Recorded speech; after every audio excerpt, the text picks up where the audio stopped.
안녕하세요. 미국 주식하는 임견입니다. 오늘 미국장 한번 보겠습니다. 구독과 좋아요 부탁해요. 오늘 시장은 트럼프의 관세 협상 진전 소식과 함께 이번 주 빅테크 실적 그리고 주요 경제 지표 발표를 대기하며 관망하는 자세가 나와 3대 지수는 혼조세로 마감을 하는 모습을 나타냈는데요. 그럼에도 불구하고 인공지능 대장 엔비디아는 고성능 H100 칩에 근접한 AI 칩을 하웨이가 개발했다는 소식으로 주가는 약세를 보였고, 이에 주가는 극심한 변동성을 보이며 2%나 내려와 108달러로 마감을 하는 모습을 나타냈습니다. 이로 인해 하웨이는 일부 중국 기술 기업에 어센드 910D라는 새로운 AI 칩 테스트를 제안했다고 밝혔고, 빠르면 5월 말에 기업들의 이 칩을 인도할 것이라 밝혔는데요. 이에 엔비디아의 H100은 2022년에 출시돼 출시 전부터 이 제품은 중국의 수출이 금지됐지만, 하웨이는 이미 중국 국영통신사와 티통보 회사인 바이트댄스와 같은 AI 개발사를 포함한 중국 기업에 80만 개가 넘는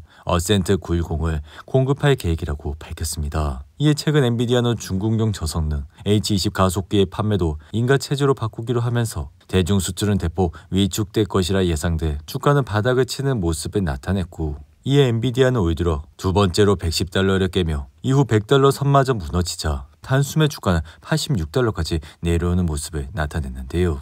이에 엔비디아는 지난 9일 바닥을 찍고 급등세를 보여 20% 가까이 상승은 했지만, 이날은 하웨이가 최신 AI 칩 양산을 위한 기술 검증에 들어갔다는 소식으로 장중한테 5% 이상 하락을 하는 모습까지 나타냈습니다. 이로 인해 중국 AI 칩 시장의 90%를 장악했던 엔비디아에 대한 기관과 투자자들의 우려는 커지고 있는 상황이라, 뱅크 오브 아메리카는 최근 엔비디아의 목표 주가를 기존 160달러에서 150달러로 하향 조정했고, 바클레이스는 175달러에서 155달러로 목표가를 낮추는 모습을 보여줬는데요. 하지만 개인적인 생각은 엔비디아의 중국 시장 장악력은 이미 흔들리고 있었기에 이러한 상황은 크게 신경을 쓸 필요가 없다 생각이 들며, 이러한 이유는 중국에 대한 새로운 반도체 수출 규제로 미국은 기본적으로 중국 AI 시장을 하웨이에 넘겼으므로, 이러한 결과 즉 하웨이의 AI 칩 대량 공급은 이제는 전혀 놀랍지 않다 생각이 드는데요.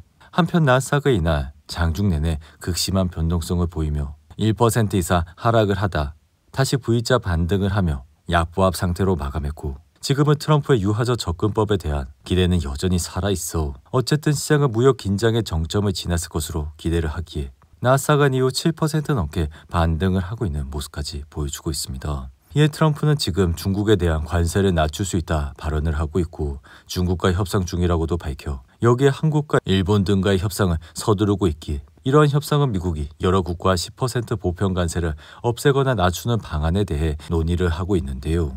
이에 트럼프 역시 뚝뚝 떨어지는 지지율과 조만간 매대가 비기 시작할 것이란 유통업계 CEO들의 경고, 그리고 둔화하는 경제로 인해 완강했던 정책은 점점 누그러지고 있는 모습을 나타내고 있습니다. 이에 최근 며칠간 무역 협상으로 긴장이 완화되는 분위기를 보이자 나스닥은 약세장 시나리오의 확률이 확실히 낮아졌고, 몇 주 동안 불확실한 관세 소식이 나온 후 마침내 시장이 안정되고 있는 것으로 보이기에 지금 증시는 무역 협상의 모멘텀이 지속해서 긍정적이고 통화 정책에 더욱 강화되는 한 당분간 안정세를 유지하며 상승세를 탈 것이라 생각이 듭니다. 이에 변동성 지수인 빅스는 25까지 내려와 이 같은 행보는 4월 8일 50을 넘었을 때와의 상황과는 전혀 다른 모습을 나타내고 있는데요. 한편 이번 주 증시는 가장 중요한 경제 지표가 쏟아지기에 오늘 밤에는 컨퍼런스 보드에 4월 소비자 신뢰지수가 나오고 인플레이션 기대도 함께 발표가 되는데요. 여기에 수요일엔 1분기 GDP가 나오고 시장은 매우 부진할 것으로 예상을 하고 있기에 현재 월가 컨센서스는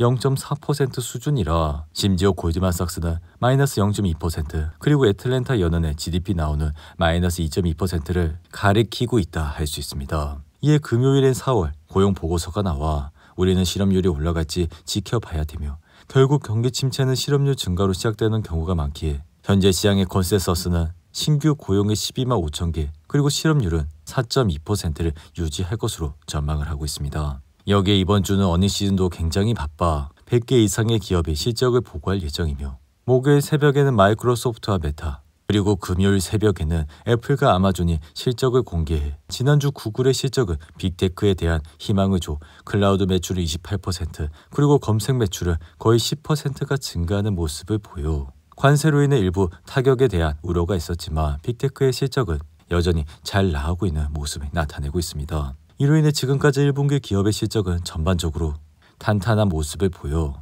현재 S&P 500 기업 중 36%가 1분기 실적을 보고했지만 이 중 73%는 예상보다 높은 EPS를 내놨기에 이 같은 수치는 5년 평균 77% 그리고 10년 평균 75%보다는 조금 낮지만 기업들은 예상보다 10% 높은 순이익을 내놔 5년 평균 8.8%, 10년 평균 6.9%보다는 높은 수준을 나타내고 있는데요. 이에 따라 무엇보다 시장의 움직임은 이번 주 빅테크들의 어닝이라 이러한 어닝은 단기적인 시장의 방향성을 다시 한번 제시할 것이라 생각이 듭니다. 이어 테슬라의 주가는 최근 자율주행 규제를 완화한다는 소식에 이날도 상승세를 탔고 주가는 단번에 285달러까지 올라왔는데요. 이에 테슬라는 지난주 금요일 자율주행 규제를 완화한다는 미 정부의 방침이 발표된 이후 10% 가까이 급등을 하자 이날은 차익 실현 매물로 장중한 때 272달러까지 내려왔지만 이러한 하락폭을 말아올리며 다시 상승 전환을 하는 모습을 나타냈습니다.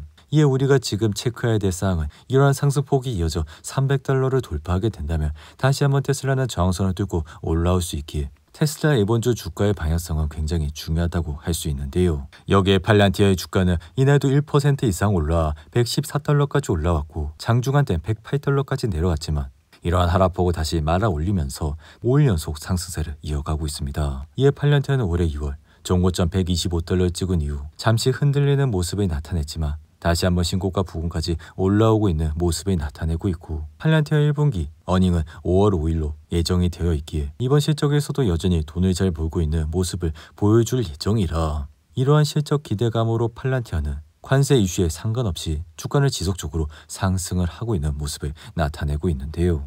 이에 이전 영상에서도 말씀을 드렸지만 팔란티아의 매출은 꾸준히 상승세를 타고 있고 여기에 돈을 잘 벌고 있기에 심지어 지금의 관세 정책과는 크게 상관이 없어 앞으로도 팔란티아를 꾸준히 모아가시라고 말씀을 드린 바가 있습니다. 이어 친구 제조업체인 리게덴 플랫은 장 마감 직후 연간 가이던스를 재확인하며 현재는 시간의 거래에서 20% 이상 급등을 하고 있고 헬스케어 중심 부동산 기업인 웰타운의 1분기 매출이 예상치를 상회하면서 장외에서 2% 이상 상승을 하고 있는데요. 여기에 항공우주 부품 제조업체인 우드워드 역시 실적 호조로 4% 이상 상승 중이며 우드워드는 8억 8,400만 달러의 매출과 1.69달러의 순이익을 기록하며 시장 예상치를 크게 웃도는 모습까지 보여줬습니다. 반면 의료시설 운영사인 유니버셜 헬스 서비스는 1분기 매출 41억 달러를 기록한 이후 2% 이상 하락 중이며 칩 제조업체인 NSB 반도체 역시 1분기 실적이 시장 예상치를 상회했지만 커트 시버스 후임으로 라파엘 소토마요로가 CEO로 취임한다고 밝혀 현재 주가는 7% 이상 하락을 하고 있는데요. 반면 클라우드 회사인 F5는 시장 예상치를 상회하는 실적을 거둬 현재 장외에서 2% 가까이 상승을 하고 있는 모습을 나타내고 있습니다. 오늘도 8분이 넘는 긴 영상 끝까지 시청해 주셔서 감사하고요. 가시기 전에 구독과 좋아요 잊지 마시고 그럼 저는 다음 영상에서 찾아뵙겠습니다. 감사합니다.